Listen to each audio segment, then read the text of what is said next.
তোমরা একটু থামো ভাই।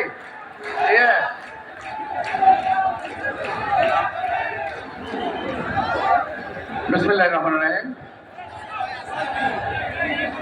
আজকে 5ই আগস্ট উপলক্ষে আয়োজিত এই নিশ্চিত পূর্ব সমাবেশের সম্মানিত সভাপতি, উপস্থিত প্রধান অতিথি, আমাদের নেতা বিএনপির অ্যাক্টিং চেয়ারম্যান তারেক রহমান, বিশেষ অতিথি বিএনপি মহাসচিব মির্জা ফখরুল ইসলাম আলমগীর, স্থায়ী কমিটির সদস্যবৃন্দ, আমার সহকর্মী মঞ্চ বিশিষ্ট নেতৃবৃন্দ, সামনে ভাই ও বোনেরা, আসসালামু আলাইকুম। খুব সংক্ষিপ্ত বক্তব্য রাখতে হবে। আমি নিয়মের ব্যত্যয় ঘটিয়ে বক্তব্য রাখছি। আমি খুব সংক্ষিপ্ত বক্তব্য রাখবো।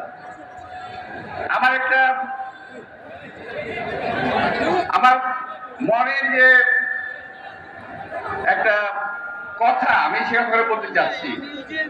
আপনারা দেখেছেন কালকে 5 তারিখে একই সঙ্গে দুটি ঘটনা ঘটেছে। একটা হলো জুলাই ঘোষণাপত্র, আরেকটি হলো নির্বাচনের তারিখ ঘোষণা। দুটোই বিএনপির জন্য, এই দেশবাসীর জন্য অত্যন্ত আনন্দের একটি সংবাদ। আমাদের 17 বছরের আন্দোলন, 17 বছরের আমাদের নেতা কর্মীদের ত্যাগ প্রতীক্ষা, জেল জুলুম, আত্মাহুতি এবং সকল কিছুর বিনিময়ে এই অর্জন সাধিত হয়েছে। একটি ধন্যবাদ যদি না দেওয়া হয় এখান থেকে, এখন আমরা নিজেদেরকে যে খাটো করব, সেটা হলো আমাদের নেতা তারেক রহমান সাহেব শুধু লন্ডন থেকে যেভাবে পুরো দলটিকে পরিচালনা করেছেন এবং যার ফলশ্রুতিতেই আজকে আমাদের এই বিজয় অর্জন হয়েছে। এই জন্য তাকে আমি আজকে সবার পক্ষ থেকে, দেশবাসীর পক্ষ থেকে, নিজের পক্ষ থেকে আন্তরিক ধন্যবাদ এবং কৃতজ্ঞতা জানাচ্ছি। কালকে ঘোষণার পর আমরা অনেক কিছু ভুলে গেছি। নিজেদের দুঃখের কথা, বেদনার কথা, জেলের কথা, জুলুমের কথা ভুলে গেছি। কিন্তু আমরা যেই সমস্ত ভাইয়েরা গত 17 বছর আন্দোলন করেছেন, গুম হয়েছেন, নিখোঁজ হয়েছেন, শাহাদাত বরণ করেছেন, জেল খেটেছেন, সেই সমস্ত ভাইদের কথা আমাদের ভোলা চলবে না। বুঝতে হবে এই সফলতা একদিনের অর্জন নয়, এই সফলতা 36 দিনের অর্জন নয়, এই সফলতা সার্বিক 17 বছরের আন্দোলনের সেই সফলতা। প্রিয় ভাইরা, আজকে ডাক্তার খন্দকার মোশাররফ স্যার বলে গেছেন ষড়যন্ত্র হচ্ছে। হ্যাঁ, ষড়যন্ত্র হচ্ছে। কেউ 1-11 পদত্যাগ শুনতে পাচ্ছেন, কেউ আবার গতকালের বক্তব্যকে অপোজ করেছেন।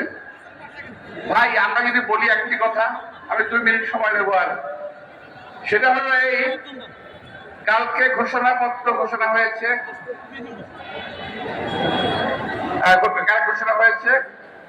বৃষ্টির মধ্যে ভিজে আমরা ওখানে ছিলাম। যদিও আমার দলের পক্ষ থেকে, আমাদের নেতার পক্ষ থেকে, সকলের পক্ষ থেকেই এই কালকে ঘোষণাপত্রকে স্বাগত জানিয়ে বক্তব্য রাখা হয়েছে। আমিও স্বাগত জানাই, ধন্যবাদ জানাই। শুধু একটু কথা বলতে চাই যে এখানে একটু কার্পণ্য হয়েছে। এই কথা আমার মনের কথা বলছি, আমার কথা।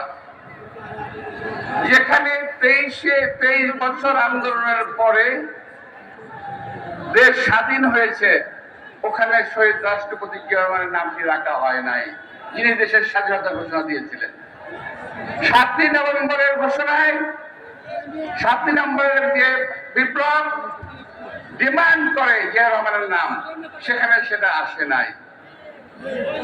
তারপর বাকশালের পেট থেকে যে গণতন্ত্রকে বের করে নিয়েছিলেন সেখানে শহীদ রাষ্ট্রপতি জিয়া রহমানের নাম আসে নাই।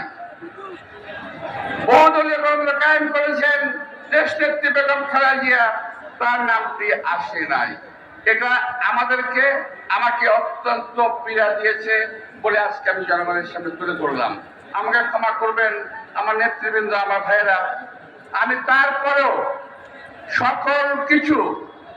সকল দুঃখ স্বীকার করে নিয়ে, সকল ভুল ভ্রান্তি স্বীকার করে নিয়ে গতকালের ঘোষণাকে আমি স্বাগত জানাচ্ছি। আবারও বৃহত্তর গণতন্ত্রের স্বার্থে, জাতিকে ঐক্যবদ্ধ রাখার স্বার্থে, আগামী দিনে এই দেশে একটি সুষ্ঠু ভোটের স্বার্থে আমরা সকল কিছু মেনে নিয়েছি।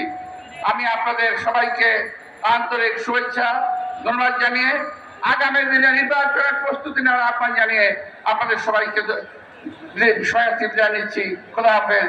বাংলাদেশ জিন্দাবাদ। আসসালামু আলাইকুম।